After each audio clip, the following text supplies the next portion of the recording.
my pro debut might have surprised me a little bit just because I might have underestimated my opponent. I fought with pneumonia, which was Oh man, yeah, wow. that was bad. I did win every single round. It was a 4-round unanimous decision, but all throughout the week leading up to the fight, I was coughing up like a whole lot of stuff. After the fight, I was coughing up blood and stuff. Ugh. Um, so I maybe like underestimating my opponent there, thinking that it'd just be a walk in the park, which like I still won, but it was exhausting. But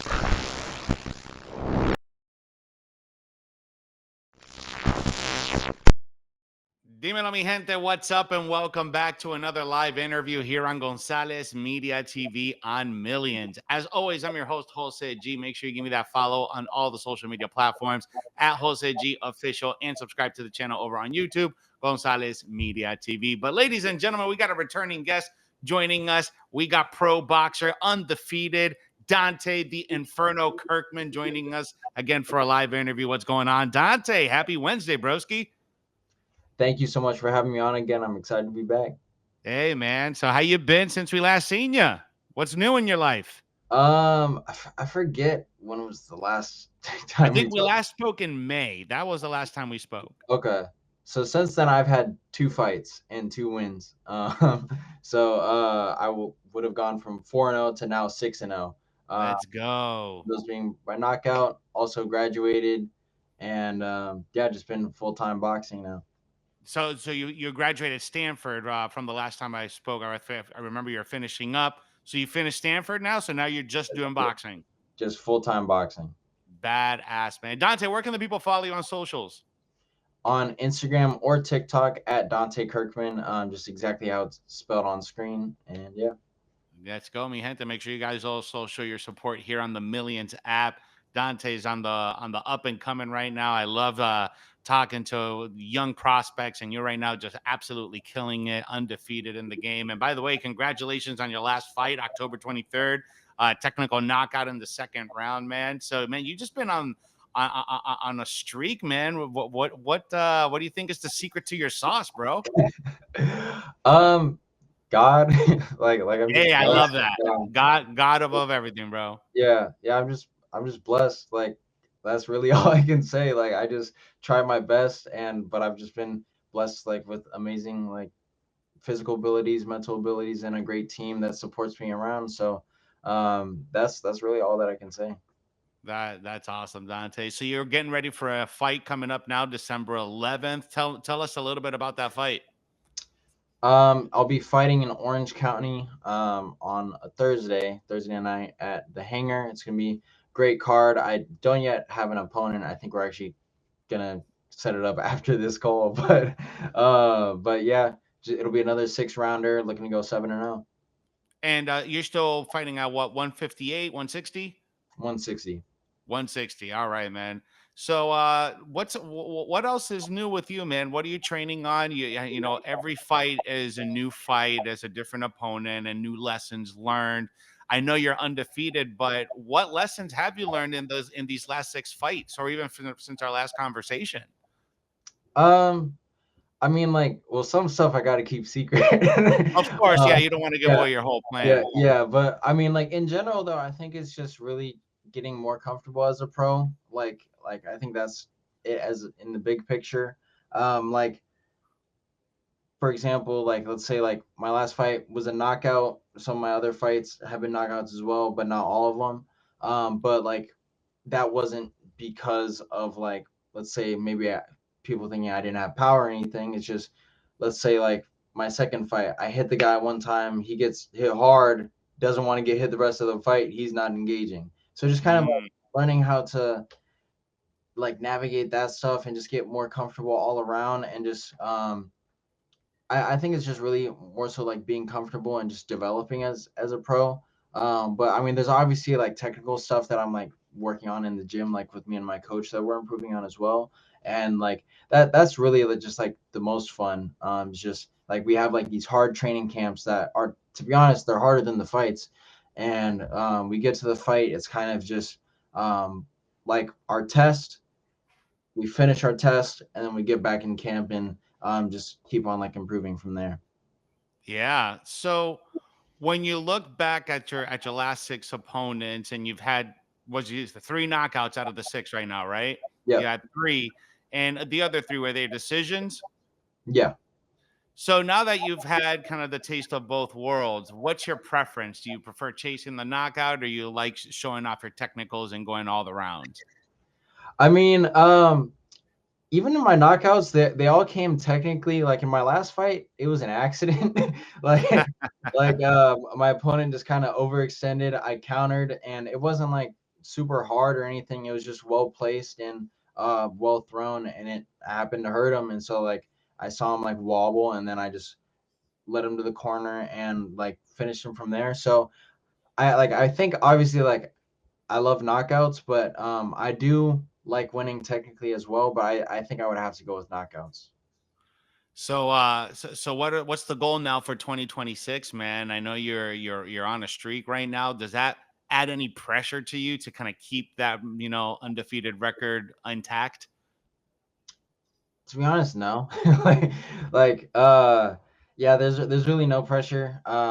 Like I'm just looking to go 7-0 in this fight, and then like we'll see. Like I think my team was talking about like February. Like I'll be back like starting pretty early in the new year as well. So just looking to just keep seeing like where the opportunities are from there and just getting as many fights as possible. So I think this next year will be like big for me as far as like taking my career to the next step. Yeah, and you've been doing that with every single fight that you've had since we last spoke. But every opponent is different. Have you had any of your opponents, surprise you in the middle of a bout where it's kind of forced you to adjust midway, or has you always maintained your game plan with each opponent? Um, I would say like maybe my pro debut might have surprised me a little bit just because I might have underestimated my opponent. I fought with pneumonia, which was Oh man, yeah, wow.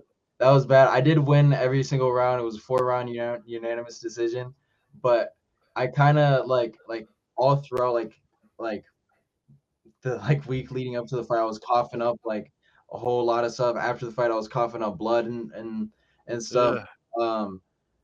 So I maybe like underestimating my opponent there, thinking that it'd just be a walk in the park, which like I still won, but it was exhausting.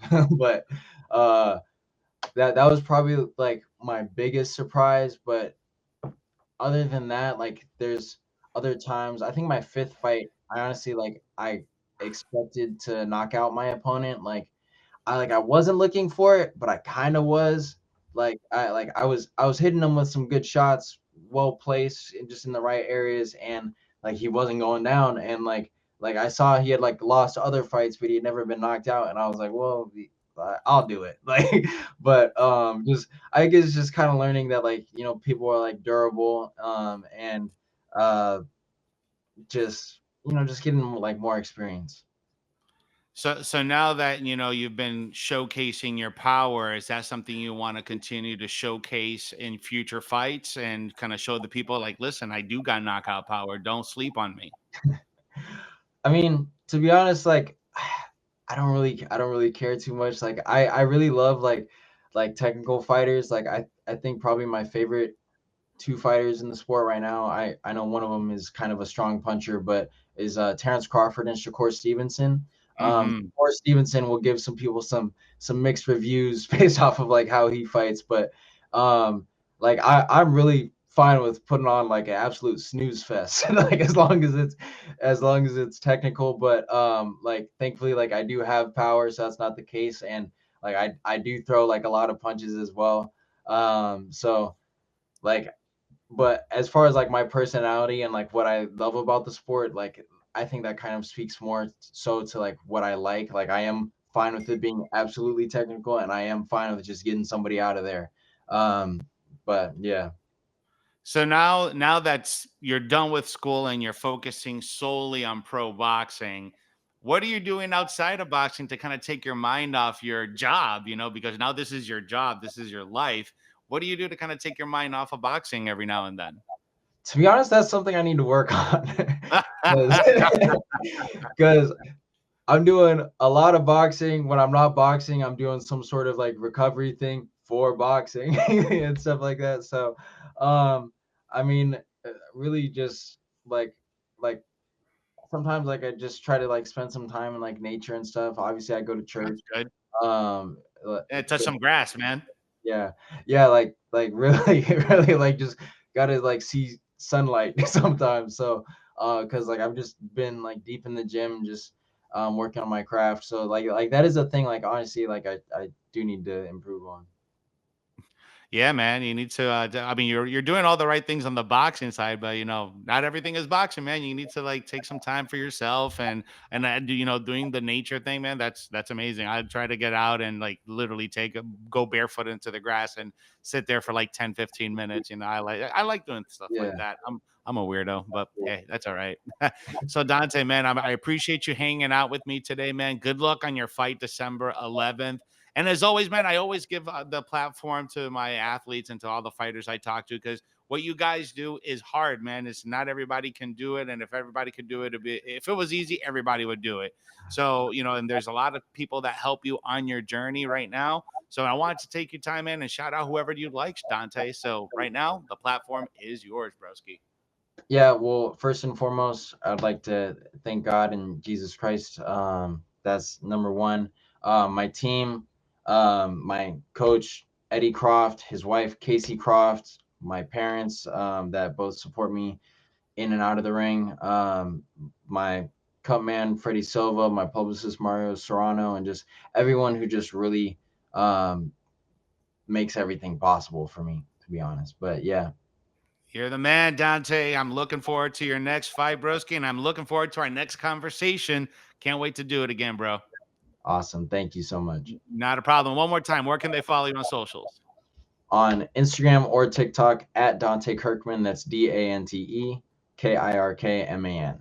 On Let's go, Instagram. mi gente. Show your support to Dante on socials here on the Millions app as well. And make sure you give me that follow on all my socials at Jose G Official and subscribe to the channel at Gonzalez Media TV, GMTV right there. Bam. Appreciate you, Dante. Take care, broski. Have a good one. All right. Thank you. You're welcome. Take care.